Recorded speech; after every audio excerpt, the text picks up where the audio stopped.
Branded वस्तू म्हणून तुम्ही Amazon किंवा Flipkartवरनं खरेदी करता, त्या वस्तू ब्रँडेड नसून नकली असल्याचं समोर आलेलं आहे। BISच्या संस्थेनं Amazon आणि Flipkartच्या गोदामावर छापा टाकला आणि या छाप्यामध्ये अनेक नकली सामान जप्त केलंय। पाहूयात।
फरीदाबाद आणि लखनौ मध्येही छापे टाकण्यात आले होते।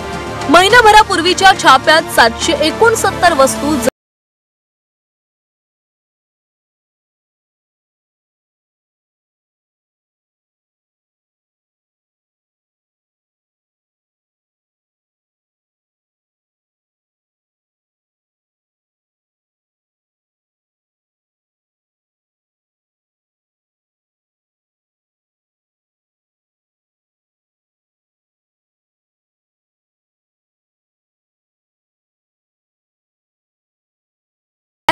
ऑनलाइन शॉपिंगला पसंती देतो, मात्र ब्रँडेडच्या नावाखाली आपण नकली वस्तूंवर पैसे खर्च करतोय। त्यामुळे यापुढे ऑनलाइन शॉपिंग करताना तुम्ही तुमचे पैसे वाया तर घालवत नाही ना, याचा विचार करा। ब्युरो रिपोर्ट, झी 24 तास।